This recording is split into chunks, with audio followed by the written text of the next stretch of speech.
If you didn't understand what I was saying we're talking about Josh Trank's newest film, Capone, released this past Tuesday or Wednesday Tuesday. on demand.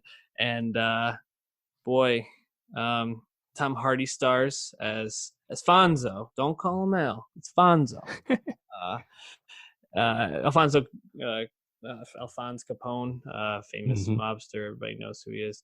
But in the last year of his life, after he was released from penitentiary, his brain is rotting because of long-term syphilis, which is the effects have been slowed by penicillin treatment, but obviously cannot be cured at this point. So his mind is deteriorating, body's deteriorating. Dave, is this a good movie? No, Nah, no. nah. Okay. So since it's not a good movie, is this at least an interesting movie to you? I have a lot of meta interest in it. I think there's a lot of stuff going on with that, right?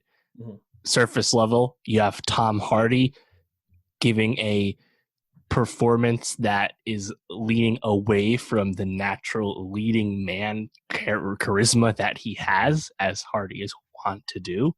He might not be wearing a mask in the literal sense this time, but he still is hard to understand under a thick face of makeup and not attractive like he is in his normal life. So yeah, it's like a classic Hardy role and performance. I wouldn't hold it up as Tom doing anything super great.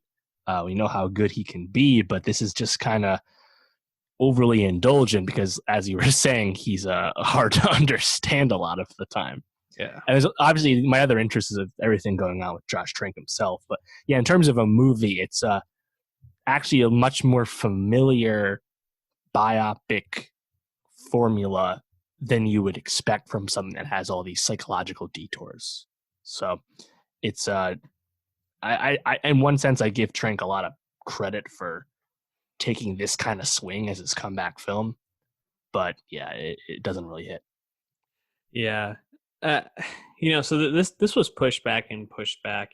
Hardy was said he was going to do this, I think, in 2018, and then he ended up doing Venom. So then this became the thing he did after Venom.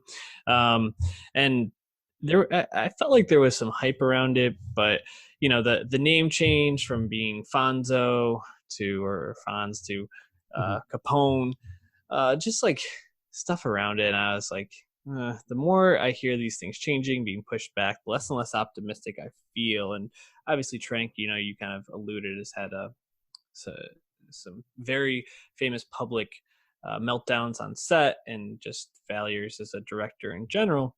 Um, and I was really left from this movie just being like, I like the idea of taking the last hour of The Irishman basically in concept and being like, how can we like show like the after effect of this uh, mythical mobster who Right. was one of the most famous people in the world while also simultaneously being one of the biggest criminals in the world, and has still continued to be a huge portion of the zeitgeist. People, so, the name is going to live on in infamy. Mm-hmm. And seeing how that person really broke down, and reports say that he had the mentality of a 12-year-old in this last year. Like he really had just deteriorated by the syphilis infection. Mm-hmm. That's a really interesting concept, but I think to kind of one mask it behind this intelligible lead who's giving an interesting performance. It's hard to say if it was good. I think moments I was really intrigued by, moments I just was like, what is going on here? But where it really fell flat for me was building in this other son who there's no real historical reports of there being another son. This was like totally fictionalized part of the story, trying to drive home this uh like relationship with his family that they are very caring about him, but he doesn't really seem to have any interest in them, and whether that's related to the syphilis rot or just like kind of how he felt in general. I mean, historical reports say him and his wife had a really good relationship, but there I didn't really feel like there was obviously any chemistry between Cardellini and Hardy here. Even the moment when he's like, I love you, and she's like, what? Like felt very much kind of like she was like, are you saying, like, do you really mean this? Like very felt very odd. And then it just felt like it also was kind of around this idea of like he was obviously going insane and paranoid and saying he had this money hidden that we don't know if he did or did not, and that whole part also just kind of felt like a mess and kind of thrown in. So it just didn't feel very well cooked to me. But there were some really good ideas in here, and I like the concept. Just feel like it really wasn't executed well. I don't know. I guess like as I'm kind of rambling through my thoughts, I just felt like there was a lot of potential for it to be good and to hit, and so many pieces of it just weren't taken in the direction to pull it all together well. Yeah, I mean, you mentioned Cardellini, who, if you want to see her, watch Dead to Me on Netflix. But like, Mm-hmm. it's kind of a thankless wife role, which is disappointing because May Capone is kind of this enigmatic figure. Not a lot was really known about her, particularly post the death of Al. So the fact that we couldn't get more out of that, I think, is just kind of disappointing. You have Jack Loudon here, who's, you know, being an FBI agent, kind of giving the exact same performance as the dude in Seabird gave. It was like kind of reminding me. I was like, I had to remind myself it wasn't the same actor, but I was like, wait, I haven't seen this guy already. Um, and then you have like stuff like Matt Dillon. Cool to see Matt Dillon. There's like a sight gag where he gouges out his eyes that has really no impact. It's like Yeah. literally just a sight gag. And like a lot of the psychological stuff we're going through his detours and hallucinations and stuff, they don't thematically matter. They're just kind of detours and they don't really do anything. Mm-hmm. And that's kind of not good. And Yeah. like Trank was happy that he had final cut on this. You know, this is a movie that he had independently financed, made for very little money, and shopped around, and then just kind of more or less was independently released with some small partners. And Mm-hmm. you know, maybe if we had more cooks in the kitchen helping rein in Josh Trank's vision, the results are different. I'm not sure. Ultimately, Josh Trank, I just kind of think of him as the most tragic of these like relatively young directors that after one moment of stardom or success immediately get thrown into franchise projects. I mean, Trank, Mm-hmm. of course, released Chronicle 2012, Yep. fantastic film, immediately makes Fantastic Four with Fox, which is a huge debacle. This also happened with Gareth Edwards. He makes Monsters, then immediately makes Godzilla 2014. Colin Trevorrow, Safety Not Guaranteed, Jurassic World.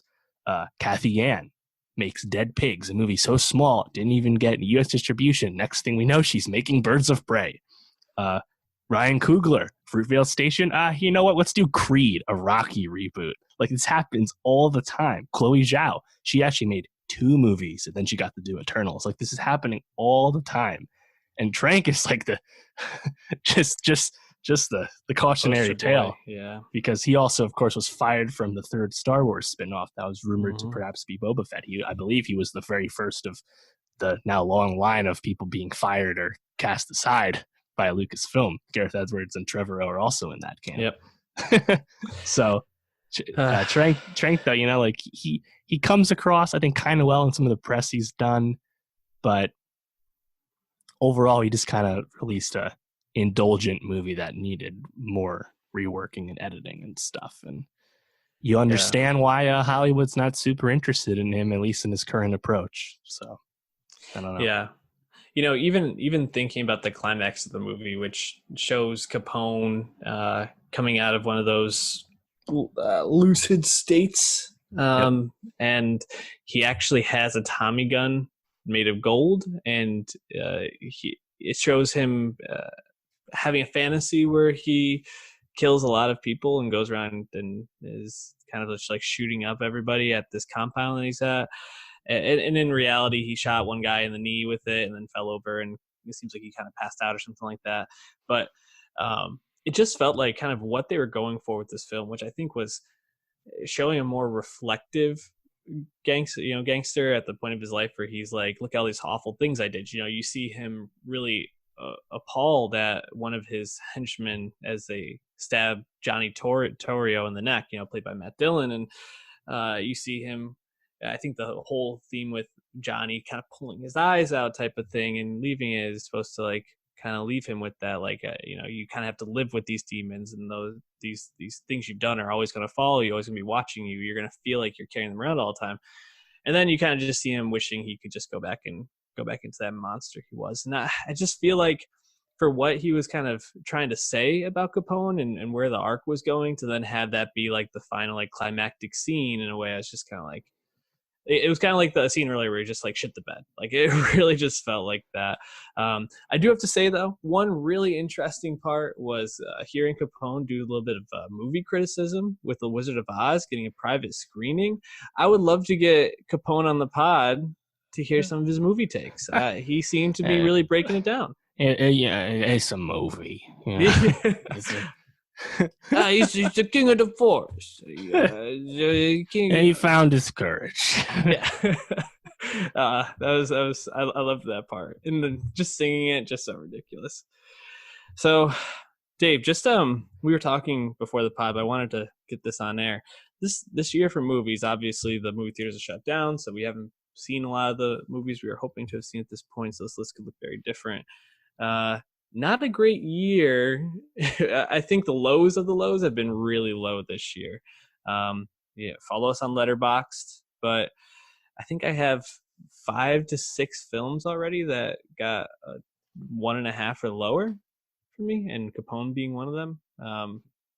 Pretty disappointing year, and we're not sure what the landscape's going to look like as long as reopening is going this slowly. Yeah, it does seem there seems to be more poor movies that we actually sought out Yeah. than normal. Obviously, most of the good movies are saved for the end of the year normally, but yeah, there's been more stinkers that I actually was planning to watch than normal. So yeah, that's Quarantine. disappointing given the circumstances. You would have wished that wasn't the case, but there's still been a lot of good stuff. So if you're looking for actually good things to rent, like Extremely Rarely, Sometimes Always, we would recommend The Assistant. There's plenty of good stuff out there.